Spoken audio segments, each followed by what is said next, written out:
દાનવો જુદા અને દેવો જુદા, બે લાઈન. પછી ભગવાને એવી રચના કરી કે કુપી બનાવી, આમાં અમૃત અને આ બાજુ દાના, અને એક જ કુપીમાં બે ઘર બનાવ્યા. એટલે રેડે તે વખત આ બાજુ નમાવે એટલે આ બાજુ નું પડે, આ બાજુ નમાવે એટલે આ બાજુ. ભગવાને એવી રચના કરી. તો આમ ધાર જે રાક્ષસોને ભગવાન આપતા હતા ને, એક ટીપું આ બાજુ રેડે, એક ટીપું આ બાજુ રેડે. તો એમાં એક રાહુ હતો, બહુ ચતુર હતો. આમ ધાર રેડીને રાક્ષસ તરફ, તો એ જોઈ રહ્યો, અને આ બાજુ દેવો તરફ રેડી, એ બી જોઈ રહ્યો. તો પેલો બીજાને કે છે કે માનો કે ન માનો, પણ આપણા તરફની ધાર રાતી છે, પીળી. અને દેવોમાં જે ધાર પડે છે સફેદ પડે છે. માનો કે નહીં માનો, આ વેચનાર દગો કરે છે. એક રાહુ હતો ને, સૂર્ય અને ચંદ્ર બે જણા હતા ને, એના વચ્ચે પહેરી ગયો લાઈનમાં. તો સૂર્ય અને ચંદ્ર એ ભગવાનને મુખેથી તો ન બોલ્યા, પણ ભગવાનને ઈશારો કર્યો કે પ્રભુ ઈશારો કરો, આ એક રાહુ રાક્ષસ વચ્ચે પહેરી ગયો છે. તો ભગવાને ચક્ર છોડ્યું, એનું માથું ઉડાવ્યું. જોજો, આ પુરુષોએ ફક્ત આંગળી કરી દઈ, તો એ કર્મ આજે ભોગવે છે. આ કલિયુગમાં જોજો, ઘણી વાર ચાંદકરણ થાય, દીકરણ થાય, કરેલા કર્મના બદલા આડા ફરે છે. ભગવાનોને નથી છોડ્યા કર્મે, તો તમને કેમ છોડશે?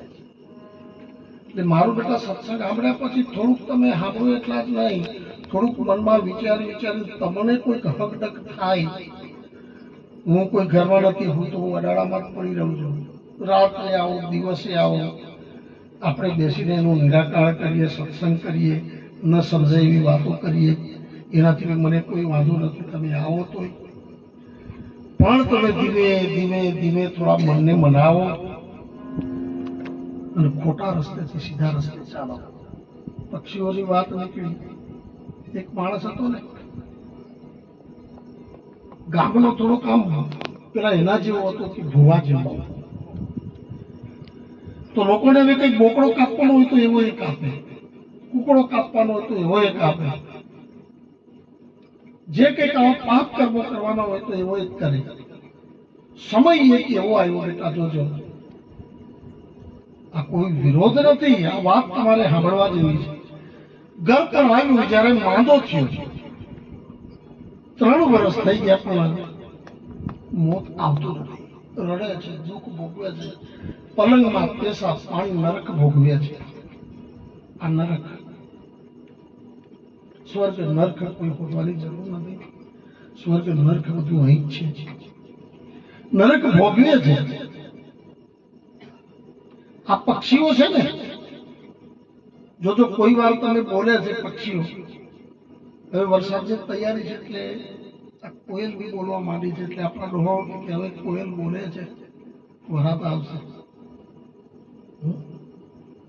એવી એક એવું કે છે, કરો કરો કરો કરો કરો કરો, એટલે આપણને કહે છે કે તૈયારી કરો કરો કરો, ખેતી કરવા. આ બધા પક્ષીઓ બી ચેતવે છે આપણને. એક પક્ષી એવું છે કે આપણું અનાજ પાણી તૈયાર થઈ ગયું હોય, ડાંગર તૈયાર થઈ ગયો, ત્યારે આકાશમાં ઉડતું જાય છે, બોલે છે, છોકા પાક્યા. આટલું કે ખોખો પાક્યો, ત્યારે આપણા વાળા કે ખોખો પાક્યું, એવું કે નહીં. એ આપણને કહે કે ચોખા પાક્યા, હવે દાંતેડે તું કાપી લે. આ બધા આપણને ચેતવાણી. એક પક્ષી જંગલમાં રહે છે, એને જંગલી કુકડો કહેવાય. એક આંગળે તારે તમે જોજો જંગલી કુકડો, ખોતરા ખાહા ખોતરા ખાહા ખોતરા, કામ કરતા ના તું ખાહા. આ પક્ષીઓ. એક પક્ષી વરસાદ ઝીણો ઝીણો પડે તે વખત ગાંગડે તમે જોજો, ઓટેટ્યા, આવું કે ઓટેટ્યા. ઘણા લોકો એવું કે આવો એક ગારો બોલે, ગારો નથી બોલતો. એવો કે છે કે ઓટેટ્યા તું ઉઠ, કામ કર. આ બધા પક્ષીઓ બી આપણને બધા ચેતવે છે.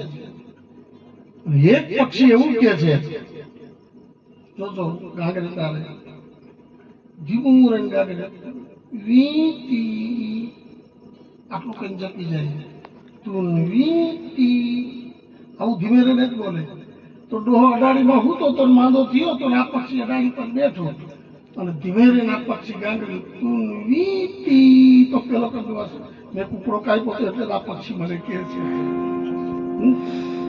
ધીમે ધીમે બોલે પછી તું વીતી એટલે પછી ડો કે બોલ કર્યા આ બાજુ આપણા પક્ષીને માર. તો છોકરો કે પપ્પા તને શું કરે છે એ હું કે છે તે મને ખબર છે. એટલે કરેલા કર્મો માણસને પોતાને યાદ આવશે. એટલે મહાપુરુષોએ લખ્યું છે કે કરેલા કર્મના બદલા ભોગવવા પડે અંતે આવીને નડે. કરેલા કર્મના બદલા ભોગવવા પડે. આ મોત તો આવવાનું છે પણ આવતા પહેલા આપણે શું કરવાનું છે એ ખૂબ વિચારવાનું છે. બાકી મોત તો કોઈ બી બાને આવશે. એક નગર શેઠ મરી ગયા, બહુ સારી ચર્ચા યાદ આવી. બેટા એક તો બીમારી પછી હું બહુ ગાતો નથી, બહુ સત્સંગ કરતો નથી, છતાં પણ સેવકોનો ભાવ છે, આવવું પડે છે. થોડી વાર હું લઉં પછી મહારાજને વિનંતી કરીશું, ઓર પાછા ભજનીકોને બેહાડીશું, આપણા સંતોને પણ